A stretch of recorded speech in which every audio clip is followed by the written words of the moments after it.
ഞാനൊരു കോൺഗ്രസ് അനുഭാവിയോ അല്ലെങ്കിൽ കോൺഗ്രസിന്റെ ആശയത്തോട് യാതൊരു തരത്തിൽ യോജിക്കാൻ പറ്റുന്ന ഒരാളൊന്നും അല്ല. പക്ഷേ ഈ ഒരു പോസ്റ്റും ഇതിനെ തുടർന്നുണ്ടായ SFIയുടെ കേരളത്തിലെ പ്രഹസന സമരങ്ങളും ഒക്കെ കണ്ടു കഴിഞ്ഞപ്പോൾ പറയാതിരുന്നു കഴിഞ്ഞാൽ അത് ഒരു പൊതുപ്രവർത്തക എന്നുള്ള നിലയിൽ എന്റെ മനസാക്ഷിയോട് ഞാൻ ചെയ്യുന്ന വഞ്ചനയായിരിക്കും എന്നുള്ളതുകൊണ്ട് ഒരു നിവൃത്തിയില്ലാത്തതുകൊണ്ട് പറയാം. എടാ, നിനക്കൊക്കെ നാണോ മാനോ ഉളുപ്പോ ഉണ്ടോ?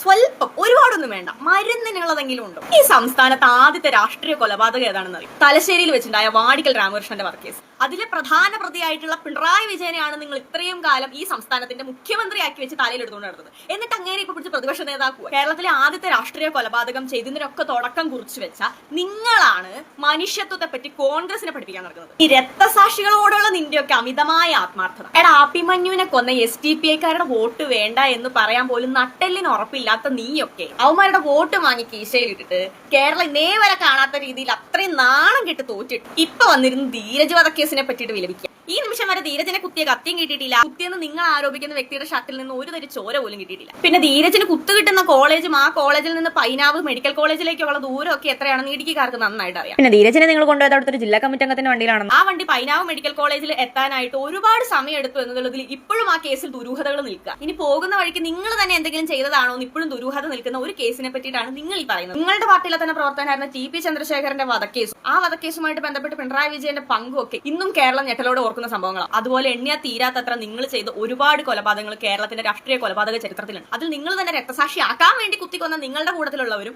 മറ്റു പാർട്ടിയിലുള്ളവരും ഒക്കെയുണ്ട്. നിങ്ങളുടെ മന്ത്രിസഭയിലെ മന്ത്രിമാരുടെയും MLA-മാരുടെയും ഒക്കെ കണക്കെടുത്ത് പരിശോധിക്കുന്ന സമയത്ത് അതിൽ ഭൂരിഭാഗം പേരും തേർഡ് റേറ്റ് തെരുവ് ഗുണ്ടകളായിരുന്നു. ആ നിങ്ങളാണ് ഇതുവരെ തെളിഞ്ഞിട്ട് പോലും ഇല്ലാത്തൊരു കേസിൽ നിങ്ങൾ പ്രതിയെന്ന് ആരോപിക്കുന്ന ഒരു വ്യക്തി കോൺഗ്രസ് DCC അംഗമായിട്ട് നിയമിച്ചു എന്നും പറഞ്ഞ് ഇത്രയും വലിയ പ്രഹസനങ്ങളൊക്കെ കാണിക്കുന്നത്. എടാ, മനുഷ്യന്മാരായ കുറച്ചെങ്കിലും നാണോ മാനോ വേണം.